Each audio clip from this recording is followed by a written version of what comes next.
disconnected from my culture. Without it, one hope is over trouble like a vulture. Lack of discipline make them lack what they supposed to. Game from observation, presentation of their donor. The pain hit hard, it might put you in a coma. You'll be sicker than the virus by corona. So I'm a stoner, I grind hard, yep, and stay prayed up. True outliers, aim for greatness and they hate us. Turn their face up, cause they stand to see us prosper in the plan. Yeah, you already know what it is, man. We back at it again. Great TV with DJ Teflon. 810 Studios, man. It's definitely up. LeVay Music LLC, man. Y'all stay in tune with us. You know what I'm talking about? Today, we got one of the greatest athletes to come out of Sansom County. Man, we got MikaylaBoykin in the building. Yes. And we're going to chop it up. Yeah. Appreciate you for having me, man. Hey, listen. Shout out to DJ Teflon, one of the dopest in the game. I'm telling y'all, if you ain't tuned in with him, you better tune in now. Word up. It's up, man. So, look, we're going to jump right into it, man. Y'all know Mikayla, man. She made it to Duke, man, and was doing her thing out there. And now she's doing more and more positive things for the community and trying to reach back out and show some love. So, just want to ask her a few things and see if she can enlighten us on her story, man. So, as far as the 8, you know, big shouts out to the 808, man. You know, the block. This is where it all started at. And I want to get her perspective of things, man, growing up on the 8. Big shouts out, man. Facts, hey, block babies. Yeah. So we call us block babies. Block babies. Some of the craziest things happen right there on the 8. You know, her dad is Wayne. Big shouts out to Tim Boykin, man. Legendary role model in the hood, man. A lot of y'all children that ever went to the block, they learned something from that man. And I can guarantee you, he led them down the right path, you know? So, this is his baby girl right here. And I know that he is more than ecstatic and happy and grateful for her journey, you know? Making it where she had made it to, man. I remember her shooting jump shots, man. I remember her shooting jump shots and trying to perfect herself to be able to be in the situation that she's been in. So, tell me about some of the struggles, man, of going through the phases, man, of the 8, going back and forth to the gym. You know, I remember days y'all used to get off the bus and come straight to the gym. I'm telling you, long days at the block. It's just crazy because I was actually telling this story to my Instagram followers not too long ago. But I remember it was, you know, my pops. He was the director of the block. So yeah. If y'all don't know, director of the block, he was the guy that was always at the block 24/7. All the time. From 5 in the morning to about what 6, 8, 9. Yeah, like late at night. But yeah. he was really like the mentor that everybody like needed in their life. And not only was he like a mentor to like people around me, but he was like a mentor to me and my brothers too. And like, I don't know, it was just like super special just seeing what like from a daughter perspective, like it's just like, it was special seeing him make like everybody around the block like my brothers, like they like my real life brothers now. Just because of how he treated them, how he like really made them like his own.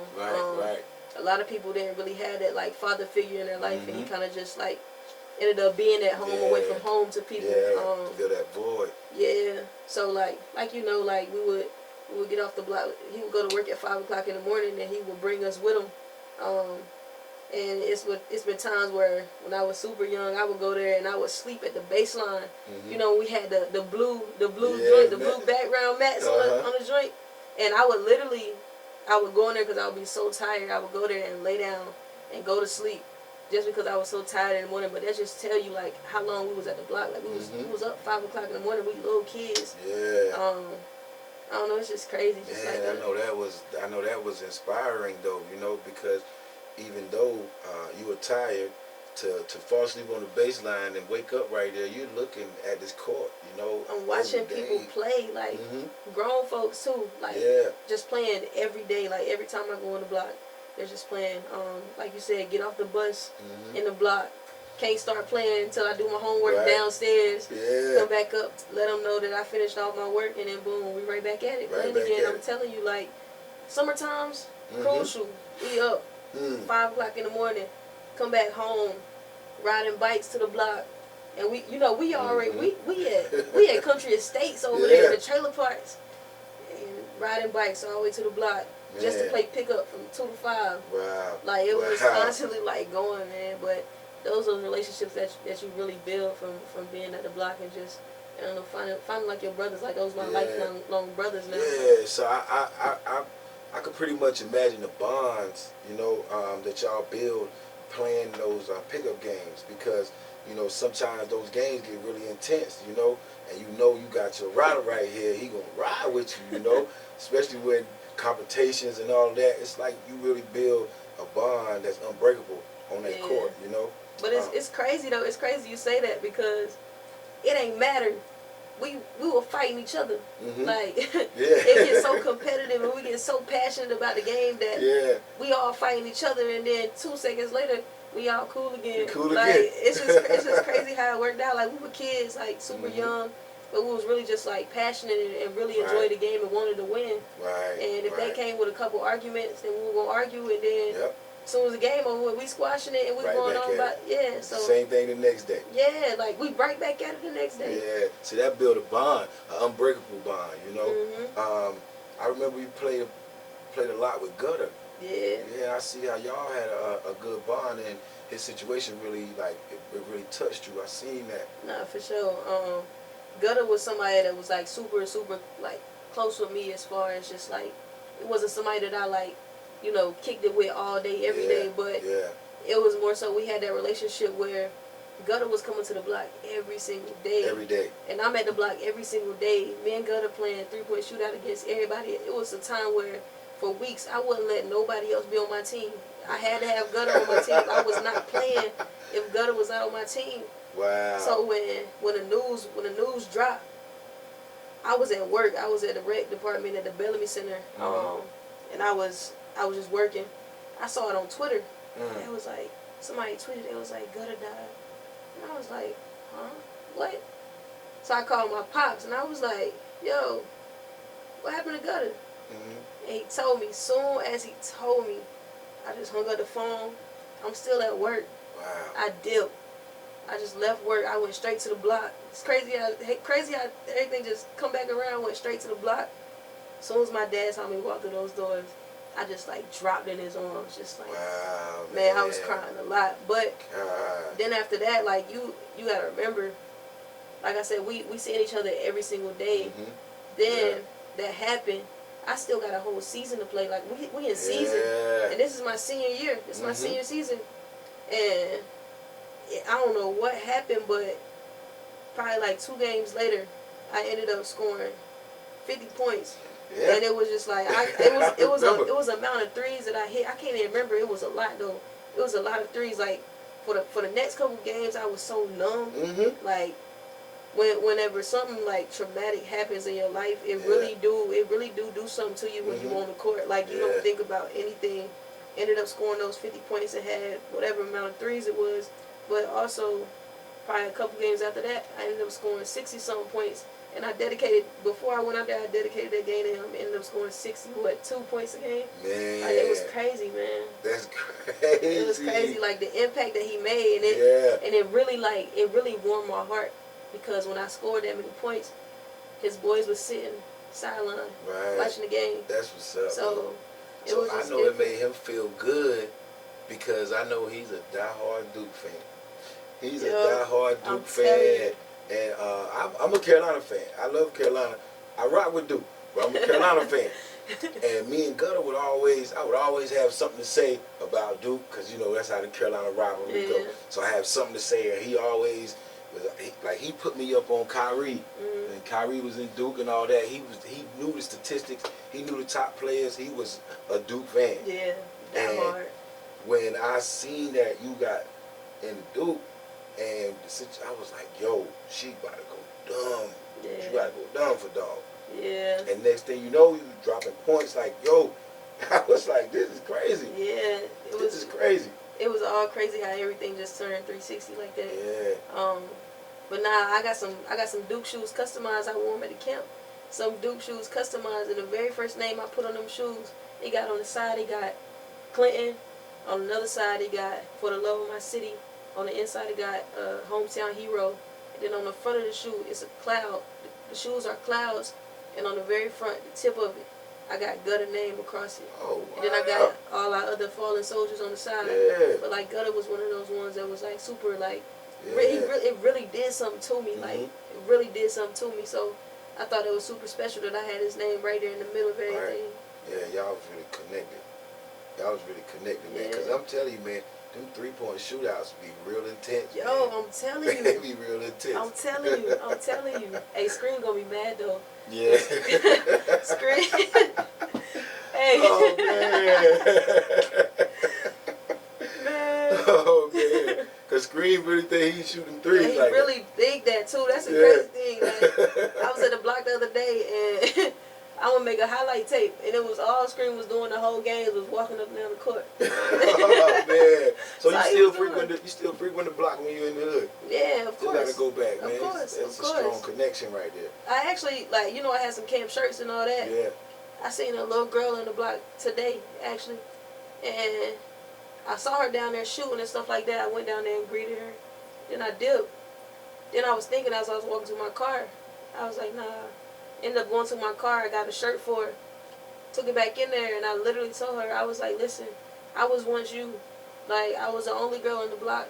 So I got so much respect for you for being out here and hooping like you are. And I was like, here, this for you. And I dipped again. Inspiration. That's good. Just being able to see somebody that was me. Yeah. Like I was that one girl that was in the block hooping with all boys. All guys. So to be able to come back and see, visually see somebody else, doing what I was doing, like it's amazing to see, and I wish there was more girls that came out and did that too. Yeah. See, my daughter, she really had a ball, and she got a shirt, and she's like, I'm wearing this on the first day of school. Man, she's crazy, like, Dad, gonna give me a pair of shoes to go with this. I'm gonna get my hair done up. I'm wearing this on the first day. I'm like, okay. That is crazy. And, I had bought a basketball a few months ago, and I always was like, we're gonna go to the court and we're gonna shoot around. I'm gonna teach you some things. But I've been busy doing a lot, and I haven't been able to make it over there. But the basketball camp has really inspired her to get on me like, Dad, come on, let's go to the basketball court. So now I'm gonna make time to take her just so she could work on her jump shot, because she wanted. Yeah. She really wanted.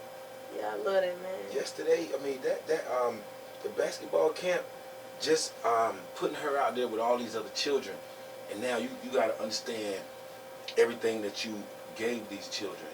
You gave, it was different sections. You had them when they was doing the stretching. They was running, they was doing the stretching. You like sprint down here. You giving them all dimensions of this. Before they even hit middle school, when they have the chance to really be on a middle school JV team, or 7th, 8th grade, when sports really get active. So you gave them the chance to learn from the coaches. You gave them the chance to learn offense, defense. Also you gave them encouragement to go for what they want to, what they want to be in life, man. Sure. There's some of them little girls I was watching. I know they know now. They probably 13, 14 years old. They was locked in on you. They was really trying to pick up what you was putting down. And that right there just touched my heart, man. You see me over there by the third table, like, go ahead, that's what I'm talking about. And then you had them playing. Actually, you showed them teamwork. You showed them teamwork at a young age, man. You the little guy, man, that played the big guy, and he was like, you think you're gonna win, go over here. You think you're gonna win, go over there. Yeah. And they duped it out. You let these ones know, put everything you got into it, win, lose, or draw. Yep. You got to give it your all, and I salute you for that. I salute appreciate you for that, that. man. I appreciate you realizing all the dimensions that I was trying to accomplish. Yeah. Especially, it was a short amount of time. Yeah. And I got a lot accomplished, but they go to say, like, the coaches were amazing too. Yeah. Like, they were the ones too that was putting in the work, educating to it, different stations and all that kind of stuff. Yeah. Really making the event, worth it for everybody. Yeah. I told them before we even started, I told them, I was like, look, this is my very first camp that I'm running. And I don't even call it the Mikayla Boykin camp. I call it Mikayla Boykin and Friends, because y'all mean so much to me too, which is why y'all were here the first time. But I was telling them, I was like, listen, this is the first camp the first camp means it's gonna be a lasting impression on everybody. Everybody. So no matter what, whoever come to this camp, this first camp, they're gonna remember this for the rest of their life. Forever. And I was like, listen, we gotta have our footprint on this camp. Like, we gotta make sure this is the best camp anybody ever went to their entire life. Right. And not saying it was the best as far as skill work and all that kind of stuff, but listen, we made sure we were super involved and made sure we were teaching the kids something. Right. And that's what it's all about. You know what I mean? When you was like, yo, you want to bring the energy, you want them to turn up. You know what I'm saying? That right there breaks the mold, because when these kids do come to these events, it's pretty much like they don't know the limit that they can go, so they kind of on eggshells. But when you give them the floor to say, hey, let it out. Yeah. Holla, ha, and scream, let some of that energy out. Let me feel your energy. Exactly. So we can get this ball rolling. Because now, if you can't tell the energy that they have, it's gonna be like, I gotta put a little bit more into it. I got to feel them out. I got to see what's on their mind. Once you break the mold on them, man, you can teach them anything. Lessons are unlimited once you break the mold with them. Let them know that, look, I'm not here to hurt you. Exactly. I'm here to help you. I want to groom you into being the best you can be. Exactly. First thing I need you to do is be yourself. Exactly. Don't like pat yourself down or put yourself on the back burner because you don't know me. You know, I'm not your parent. I'm not in the household with you every day. So when you get in the vicinity of me, 9 times out of 10, you're going to show a respect level. You're going to be humble because you don't want to break the rules that you've been taught. But I'm here to let you know. Yeah. Live your life, man. Let it out. Live it out loud. Have fun. Yeah. Have fun. And that was the whole concept of, you know, starting how we did with bringing the energy, because a lot of times when you at a camp, the older ones are the leaders. The little kids look up to them no matter what. So if the older kids not bringing to eat, what the young kids gonna do? They ain't gonna bring it. They gonna have it. So it was really about getting the older kids out their shell, because at the end of the day, it don't matter how old you are. Right. You ain't ever too old to learn. No. You ain't never too old to learn. You never too learn. old to have fun. Right. So once they got out that shell, listen, it was up from there. It was up, man. It was up. I'm telling you, I felt the energy so much. Like, wow, this is. You know, I was the mascot at Clinton High one time. Word. And they used to call me down off the bleachers every time we had a pep rally.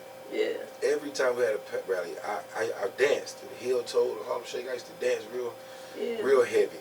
And we had this guy named Two Potato.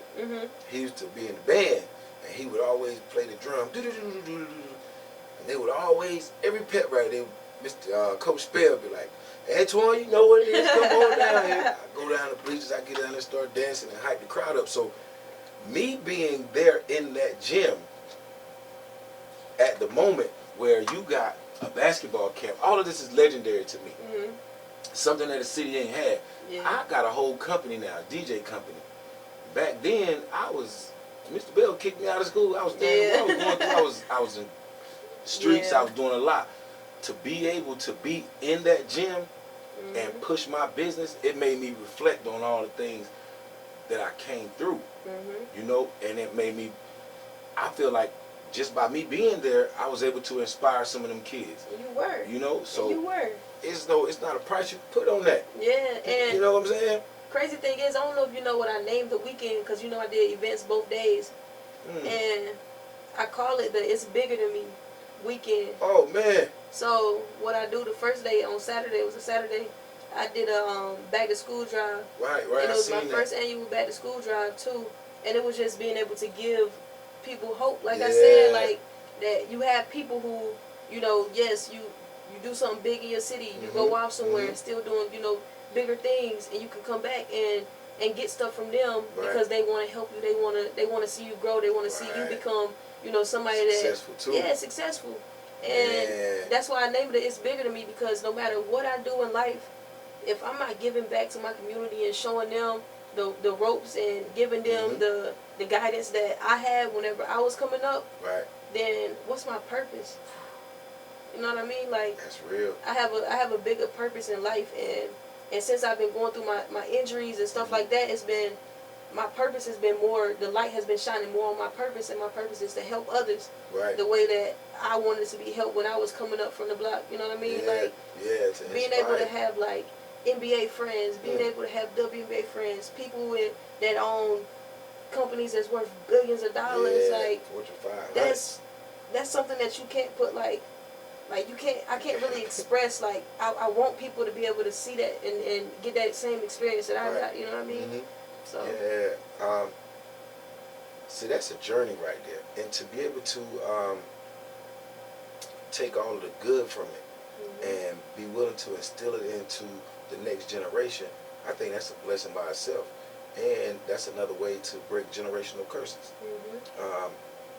Like you were saying, a lot of people that make it out, they make it out, they do something here, and then they go do something somewhere else.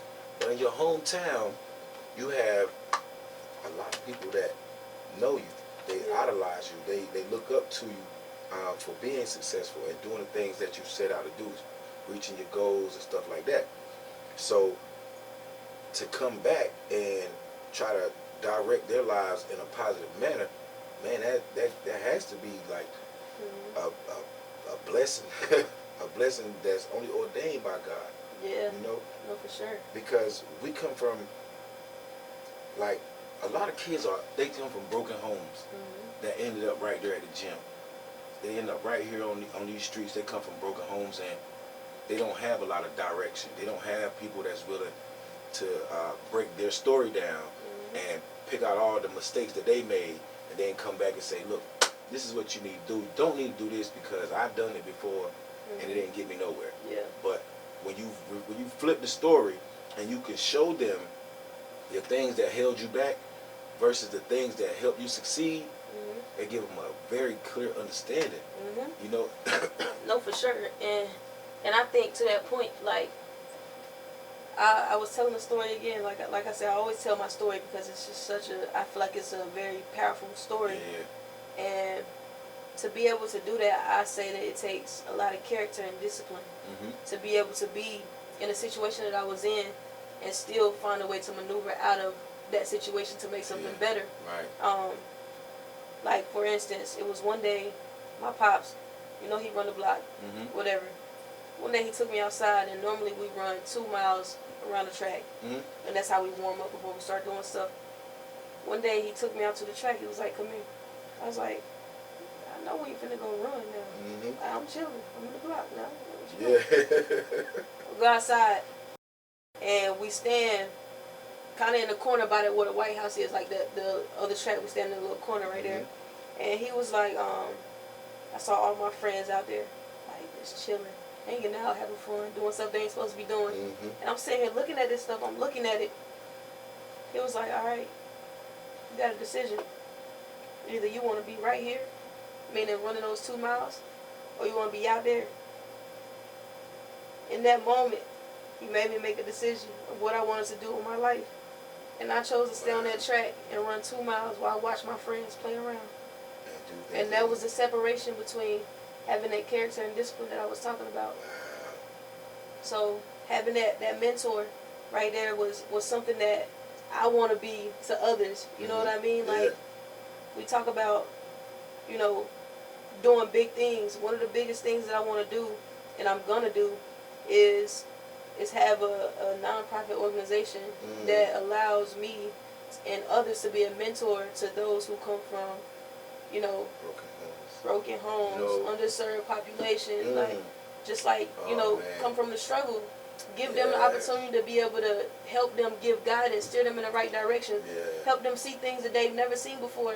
If it wasn't for me being able to play basketball, I promise you, I would not have been able to travel across the world. Right. I've been to Italy because of basketball. Wow. I've been to Vegas. I've been so many places because of basketball. Like, who would have thought somebody from the block 808 is in Italy playing basketball? Wow. Like, it's just crazy to think. So that's amazing. That's amazing. That's the difference I want to be. The difference I want to make. So I think all of that comes from all her inspiration, her journey. It comes from a motivated father. I just want to say this real quick, man, before we continue on. This is the product of a motivated father. I'm not bashing nobody. I'm not trying to point no fingers or nothing. But I just want us as black men, as black fathers, to get more motivated and apply ourselves a lot more in these children's lives. That's the only thing I'm asking. It's the only thing I want to say about that. You heard her story. You hear what she's saying. You can do the same thing. And there's a child out there that needs you to do the same thing. Back to the podcast, though. Okay. Now, we talked about a basketball camp. We talked about 808. We talked There's about so many stories that go into that, though. Yeah, it is, man. It's a lot. We can. It's a lot that we can talk about. I want you to tell me something about your music, though. So, the artistry. So I'm gonna ask you this: did you jump into artistry because of Gutter 2? Actually, no. No. No, Okay. I ain't. The music thing for me was completely like left field. Like, I would do raps and stuff like back in the day, and it would just like be whatever. Like, it wasn't really that good. Like, it was just playing around. But it was one day. It was after all the George Floyd stuff started happening and all that kind of stuff. Mind you, I never put out a rap video for real. Like, it was either playing around or like whatever. So a couple years ago, probably like 3 years ago, I think, I had a dream. I lied to you now, I promise you.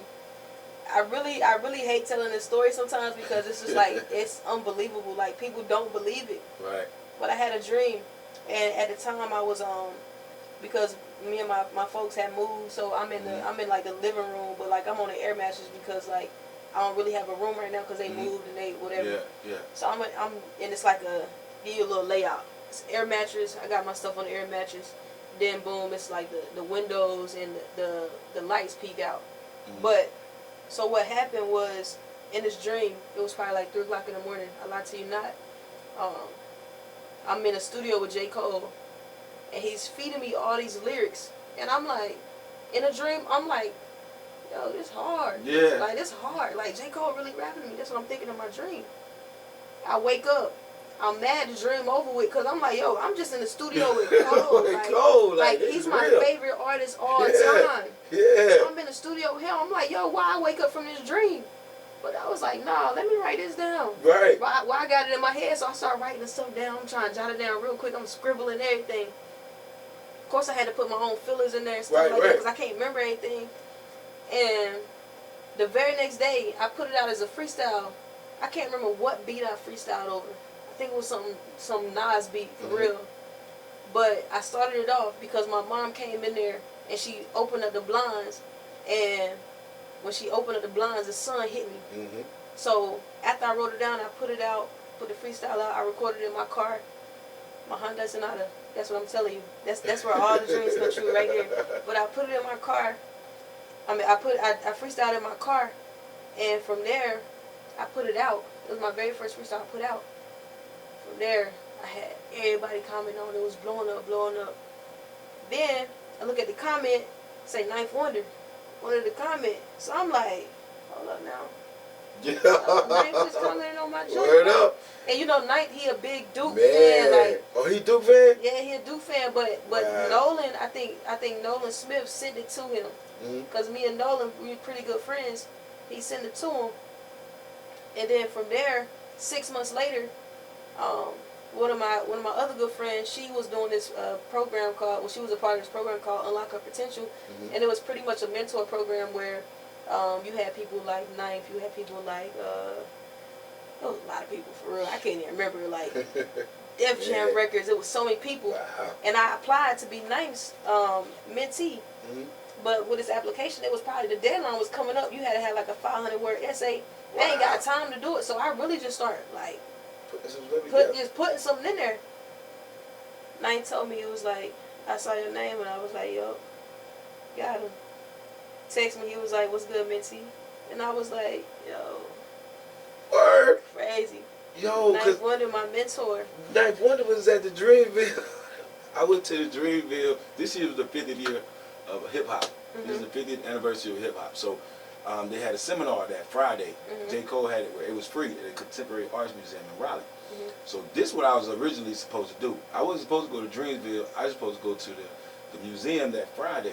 They had them DJ seminars. They had some producers there. Yeah. So I pulled up, and Knife Wonder was there. Yeah. Knife Wonder broke it down and explained. I put this in the song and everything. He said that North Carolina is a whole lane, and in order for artists to really like make it big, they had to come down through North Carolina. He said if they came through North Carolina, because North Carolina, South Carolina has over 200 colleges, and that's where people, the artists would, if their music did good in those colleges, then they end up being very good artists. They like went above and beyond. Yeah. But if their music didn't last through the colleges, their career didn't last long. So he was saying that North Carolina, South Carolina is really a whole lane, and you have to come down through here in order to really make it big. He also said that we're the biggest hip hop consumers. Yeah. As far as like we buy the most albums. So North Carolina, South Carolina sells the most records, as in consumer base. We're gonna buy the albums if the artist is putting them out. We're gonna buy them and we're gonna listen to it. We're gonna let you know if it's good or not. Yeah. So he was saying that North Carolina's a whole lane in this seminar. I got all that on video and everything. It blew my mind. Man, it's crazy.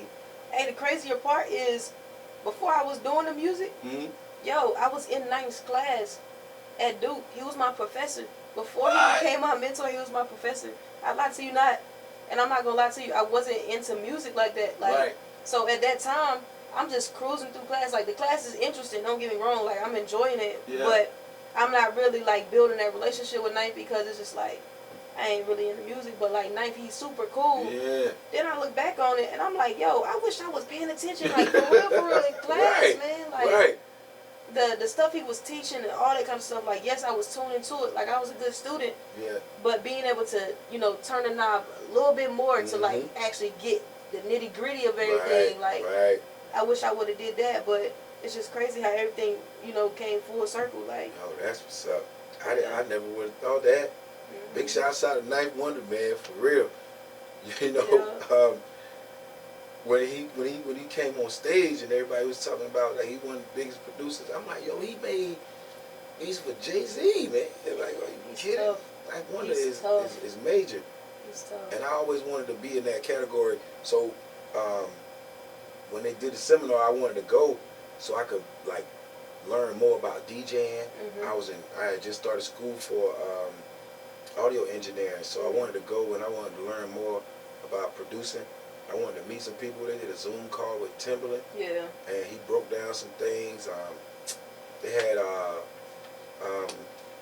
Omen from Dreamville. He made beats for Arya Lennox and stuff like that. Broke down a lot of good stuff.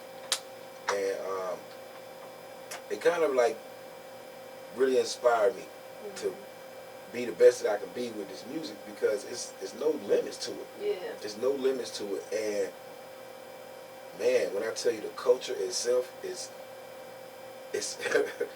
you could redo anything. Yeah. Now once I learned that music is just a remake of a remake, you have to really listen. And you can hear some songs and they can let you know that it was a song that was in the 80s. Or the 70s, you know, and that makes the creativity form on another level, man. Because now, like, I remember J. Cole was saying at the end of one of his albums, was it For Your Eyes Only? But he was saying to different artists like, yo, stop making it where we can't sample the music. If you putting the music out there, then it should easily be we can sample it. We should be able to do anything with it, especially if I'm gonna buy your record. Exactly. You know, if I buy your record for $15, this is mine now. So if I'm in here in my studio and I want to take a bar that you said and create a song out of it, I shouldn't have to go through all this red tape to get it stamped. You know, because I'm not taking your whole album. I'm not making money off of the whole song. I understood that. So it give you like unlimited access to all different type of creativity, man. Yeah. And you got any projects that you're working on? Projects, no. I really just be doing a lot of just like content creation on like freestyles and stuff like that. For right now, just because like that's the move right now is content creation around your music. Right. I definitely have a lot of songs in the vault, but looking to release soon. Just like the timing of things, I want to be able to like, have the time to push everything like I want to and stuff like that. So yeah, I just dropped a song recently though. So oh yeah. Yep. So where can we find that at? It's on all platforms. Everything, all platforms. Mikayla Boykin, type it in, it's there. I'm telling you. Y'all heard it, man. Go check out, man, Mikayla Boykin on all platforms, man. Hit her up. Matter of fact, feedback is always essential, y'all. Yep. Let us know what you think about it. Make sure you hit us with some constructive criticism. We're not looking for yes men to always be like, yeah, I heard it. Yeah, it's fire. Yeah.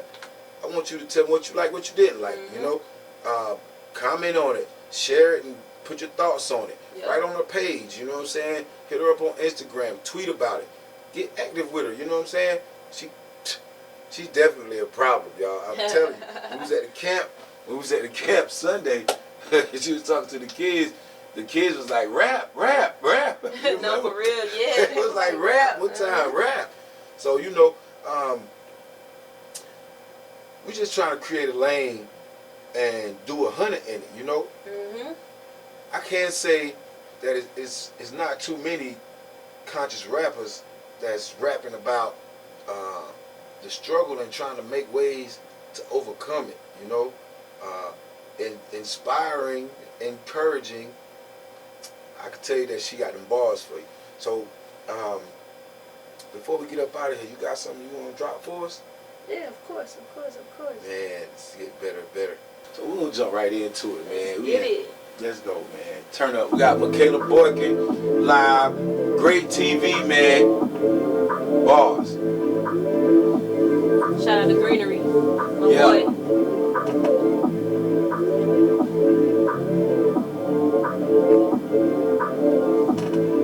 Yeah. Greenery. Yeah.